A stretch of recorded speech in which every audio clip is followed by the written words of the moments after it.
I've matched with women, and then they talk, and it's just boring. They have no personality. It's over a phone, too. Yeah, but you can give some personality when you speak to someone over the phone. Am I wrong, Nick? You can give some personality when you're texting someone. There's at least some personality to it. I think it's kind of difficult. You can put. It's extremely difficult to do whenever you text. It also okay, well that's because you're autistic. I don't know why I asked him. No. I'm not autistic. Yeah, shut the fuck up. Tracy, big booty Cortez. Welcome to Brutal MMA podcast. Nice voice crack. Thanks. How you doing? I'm doing good. How are you? How'd you like getting your Junos cracked? It was interesting. It was interesting. I fucking suck at boxing. It's fun. I enjoy boxing. Yeah, I'm not very good at it. I'm really not good at it. I've never done it. I've never boxed before. I've done Muay Thai kickboxing for like a month, and that's the most I've done. It's kind of crazy watching you get into like any martial arts because you just like you're significantly more advanced than someone who's just starting out because you have spent so long analyzing UFC that you just like you have it down. You don't need to do the movements. You just have them down, and then when you get to it, you can apply. I'm so bad at everything in life. I suck. I'm an idiot. You're just passionate, and you can apply. But I'm just so passionate about MMA that I can just see the moves in my head, and I'm like, okay, when Charles Oliveira throws a jab, how does he throw the front kick behind it? When he throws the right head kick, where does he go with it? It's just I'm like, and when you're on the ground, same thing. That's I applied to jiu-jitsu. That's why like when I was first rolling for the first time. Mm-hmm. All of the instructors and stuff, they watch me roll. They're like, oh, how long have I been rolling? I'm like, oh, this is my first time rolling. They're like, huh? Because I would just be throwing triangles off. And I'd be like rolling into a Kimura, and they'd get my hips, and I'd swing over with the butterfly sweep. And I just watched Oliveira so intensely for so long. Not just Oliveira, but a lot of Oliveira. Yeah, a lot of Oliveira. But I also follow like Gordon Ryan. I follow like Craig Jones, like all the really big BJJ guys. You know, I love watching grappling. So yeah, makes sense. Let's get into the events from UFC Noche, aka UFC on Mexican Independence Day. It was not bad. Yeah, it wasn't like the greatest. Obviously, could have been better. We saw that when Strickland won, but yeah, that was one of the greatest cards I've ever seen. That was absolutely the greatest card I've ever seen. But with this card, it was interesting. The prelims weren't bad. Prelims were bad. I think the prelims were better than the main event. Yeah, main event. Sorry, main card. Overall. Main card. Yeah. If you're comparing the prelims to the main card. Yeah. No, because we started off early with there was a KO. What's his name? I know it's Dominic Reyes' brother, Alex Reyes. Yeah, Alex Reyes' older brother, who's actually a lightweight. Older brother. Yeah, right. Odd. His older brother was competing. He was a big underdog. He got fucked up like an underdog too. Got knocked out in the first round of his UFC debut. It was first or second round, but regardless, that was a great fight. It was first round. And right after that, we had Tracy Big Booty Cortez.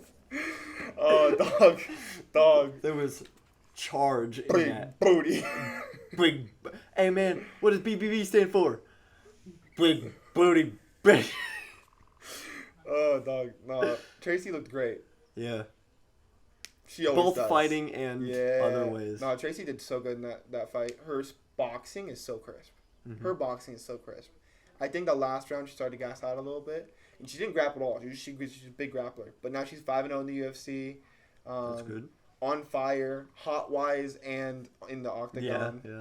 Yeah. He was screaming at me to get to his house so we could watch it because Tracy Cortez was about Cortez is fighting. Get over here now. And I was I was racing. Running from in and out. Yeah, so, that was a good fight, though, I think, yeah. And after that, we had, Romy Kopylov? Yeah, that was Daniel Da Silva. Oh, Daniel Lacerda or Da Silva. He goes by both names. Really? They advertise it as Lacerda in the octagon, but online everywhere it says Da Silva. That's weird. It is very weird. I didn't notice that. I think it goes by multiple names. But Edgar Shirez, I think. Edgar Shirez got a really strong high elbow guillotine on Da Silva. And because Lacerda's arm went down, the ref immediately broke them up. Chris Taione is an absolute idiot. He's never watched grappling before. But the best way, we saw it as an example against Alexa Grasso. Alexa Grasso was in a deep guillotine with Shevchenko. All she did was relax. She relaxed. And eventually, Valentina burned out her arms, and she let go of the submission. Yeah. That's exactly what De Silva was doing.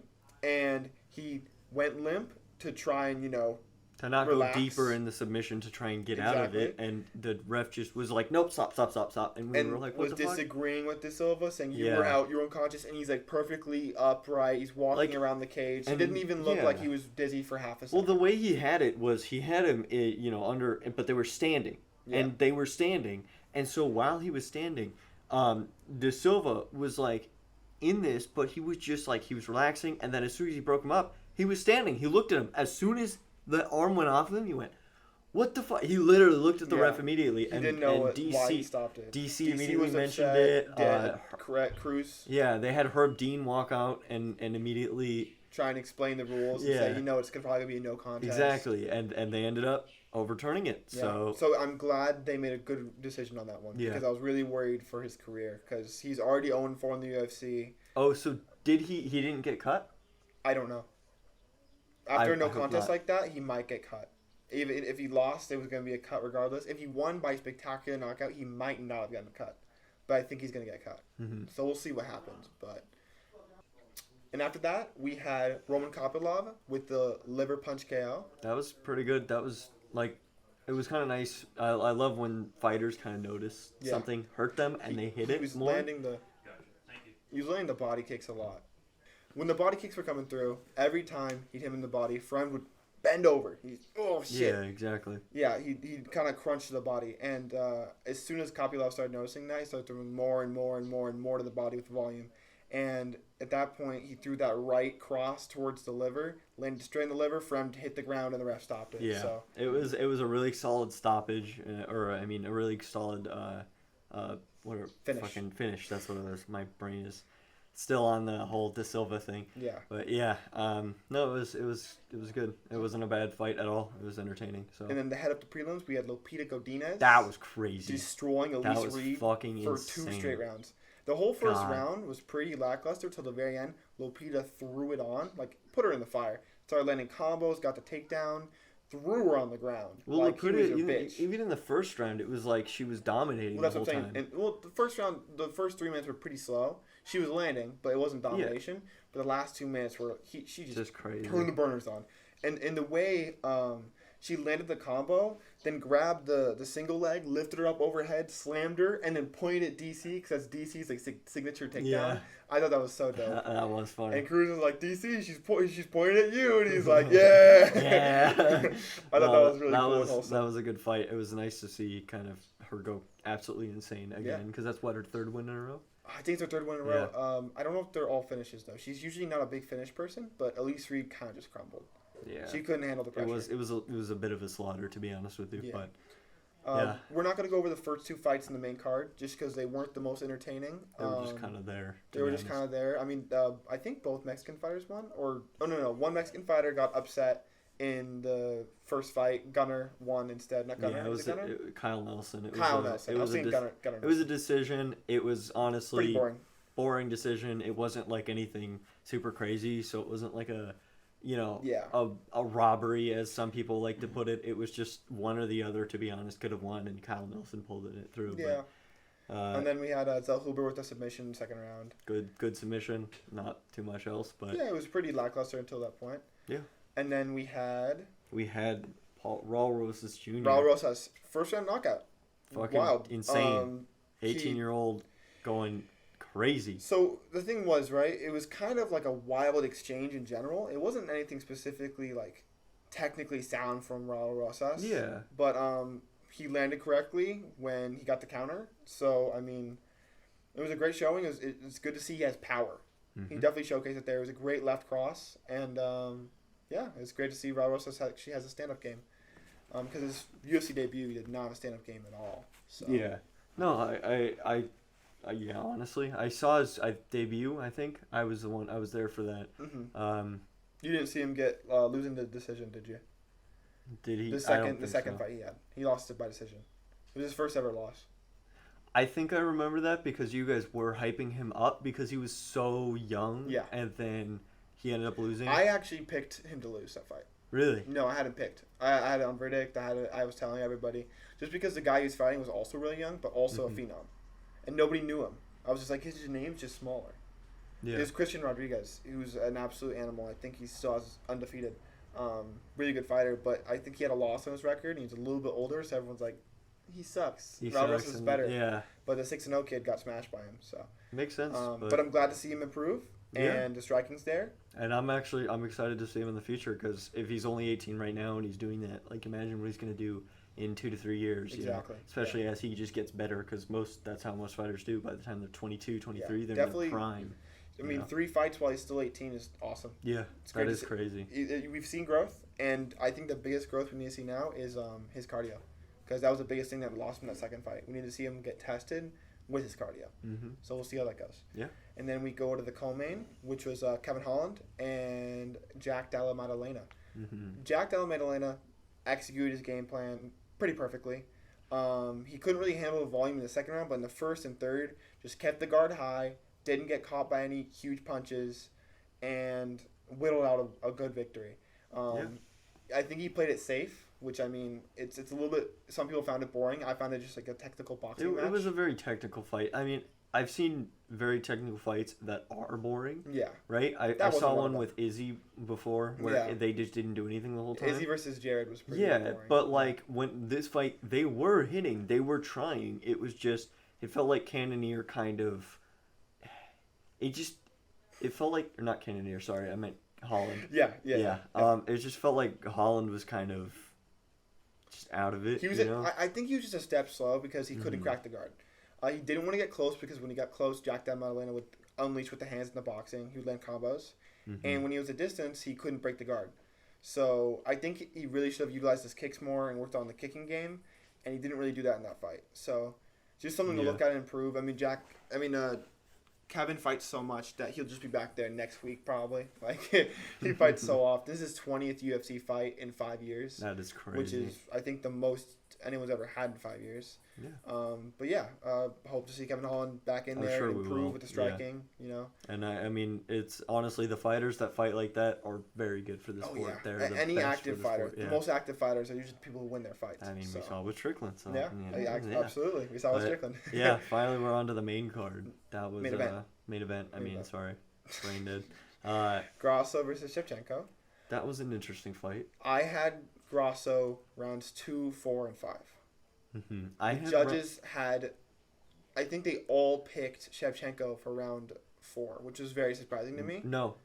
I think one of them was giving round 4 to Alexa, no? Okay, yeah. One gave a round to Alexa, but the other 2 gave it to Shevchenko. Yeah. And then that judge who gave the one to Shevchenko also gave the 10-8 to Grasso in the last round. Which I agree with the 10-8. I agree with it because she was so dominant at the end of the round. I don't know what else she scored other than that 10-8. But a lot of people were disagreeing with that because Shevchenko had success in the beginning of the round. And then I have to figure out what constitutes the 10-8. So it's just a kind of like a scramble for, this is a 10-8, this is a 10-8. I think a draw is fair. Yeah. I think a draw is completely fair. No, I honestly thought that... They both put it in there. I think Grasso did enough to win, but I definitely didn't think Shevchenko did enough to win. It was a coin toss, in my opinion, between Alexa winning and it being a draw. You know, it was literally round 1 was Shevchenko, round 2 was Alexa, round 3 was Shevchenko, round 4 was the only one that was up in the air, and then round 5 was a domination through Alexa. So I thought, if anything, round 4 being up in the air, it meant either Alexa wins or was a draw. Okay, but people were so angry. I think I saw the post-fight interview right after Shevchenko was like, I think I did enough to win, but the judges were biased because of this, and it's like, what what? Considering Valentina Shevchenko's career, the judges have always been biased towards her. And then she has one time where it's a draw. She didn't even lose a fight. And she's like, the judges are biased. I'm like, you have no place to fucking speak about biased judges. Yeah. I mean, Talia Santos beat her 3 rounds very decidedly, and she got a split decision win on that. She got handed it. Yeah. And I was like, I don't know how you say that the judges are biased when they've been biased towards your career the entire time. And I'd lean towards they were that bias towards her again last night. Yeah, so, honestly, I would say that Grasso I think Grasso probably did enough to get the win.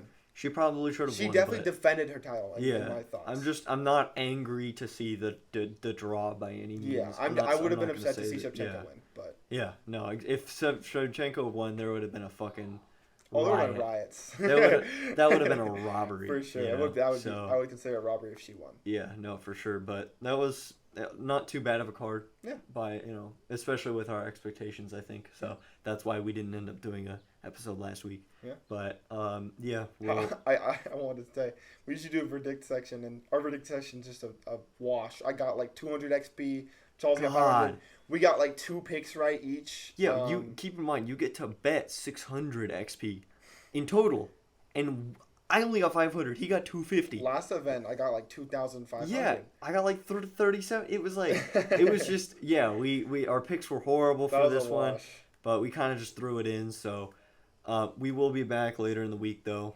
with hopefully some better picks this time. Yeah, Fazia versus Gamrot's going down. Excited for that. That should be interesting. Yeah. Genuine striker versus grappler matchup. And who is the co-main again?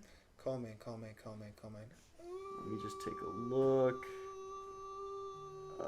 Bryce Mitchell versus Danny Gay. Oh, that's awesome. Yeah. Bryce Mitchell, the second person to ever get a twister in UFC history, versus Danny Gay, who's a monster at boxing on the feet. Yeah. So that should be a fun. I hope it's a fun card. Yeah. But with that said, I think we'll see you guys next later in the week. Yeah. Thank you for watching. Have a good one.